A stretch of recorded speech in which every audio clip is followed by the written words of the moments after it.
नमस्कार, नवभारत टाइम्स के special show lunch का पंच में आपका स्वागत है। आपके साथ मैं हूं विनीत त्रिपाठी। हिंदुस्तान एक ऐसा मुल्क है जहां पर सभी धर्मों, पंथों, मजहबों, भाषाओं, संस्कृतियों का सम्मान किया जाता है।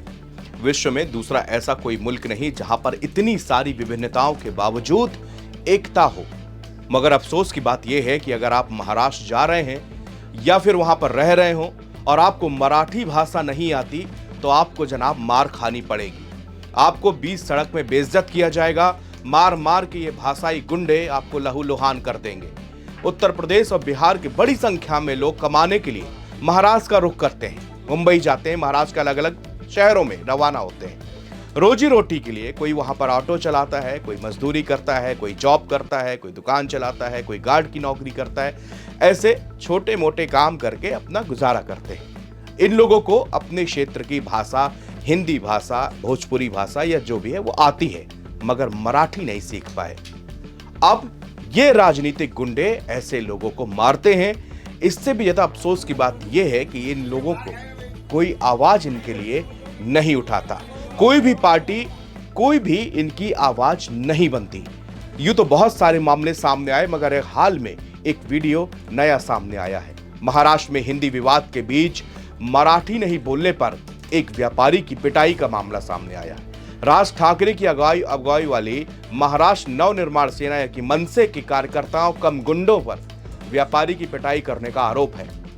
इस घटना का वीडियो वायरल होने पर भारतीय जनता पार्टी भी भड़की है।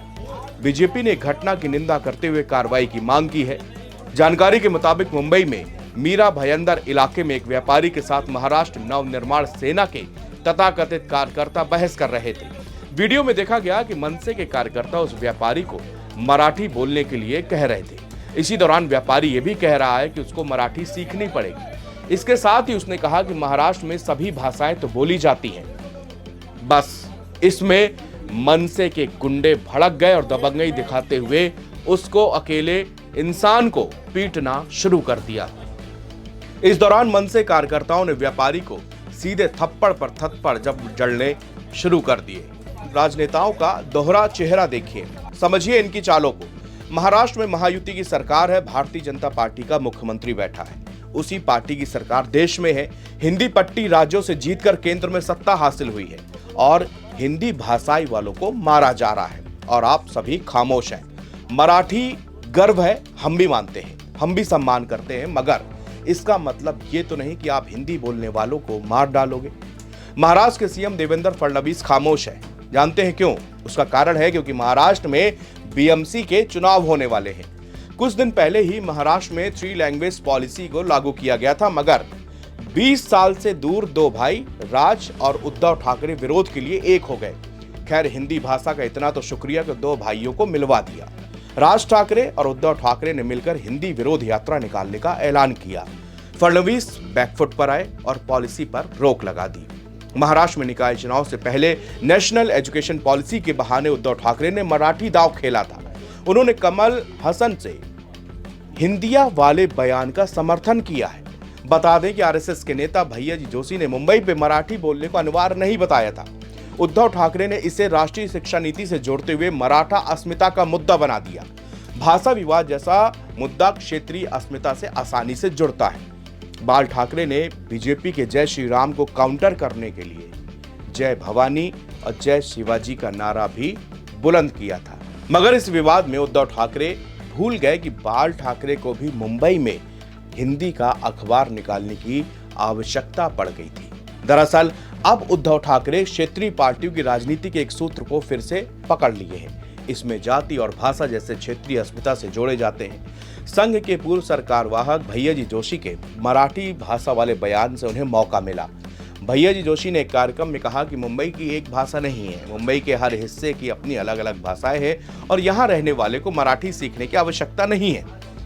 उन्होंने कहा कि जैसे घाट कोपर की भाषा गुजराती है और वहां इससे भी काम चल सकता है। शिवसेना यूबीटी ने इसे तुरंत लपका और इस बयान को मराठी सम्मान अस्मिता से जोड़ दिया। इस मुद्दे का महाराष्ट्र विधानसभा में काफी हंगामा हुआ था। विवाद बढ़ने पर भैयाजी जोशी ने सफाई दी कि उनके बयान को गलत तरीके से आपने पेश किया है।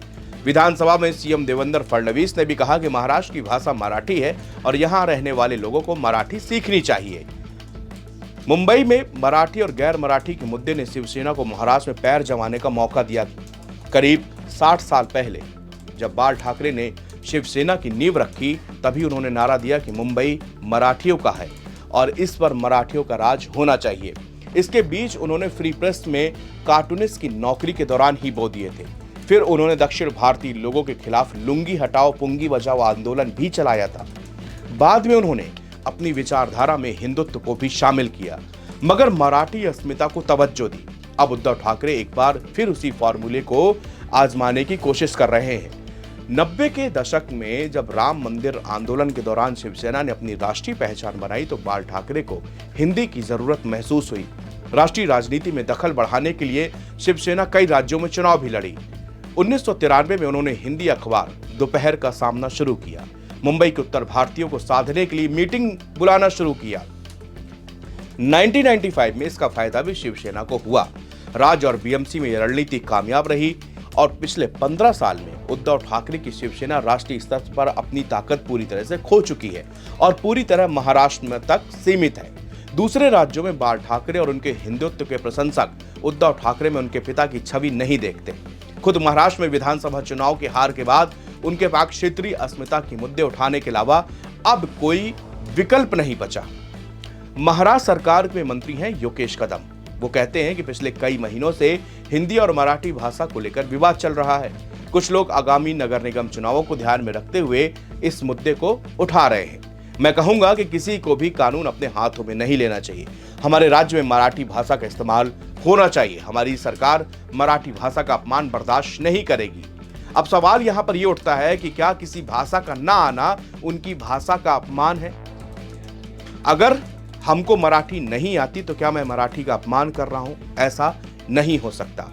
मंत्री जी कह रहे हैं कि कानून को अपने हाथ में लेने के बजाय नजदीकी पुलिस स्टेशन में शिकायत दर्ज कराएं। संबंधित व्यक्ति के खिलाफ कार्रवाई की जाएगी।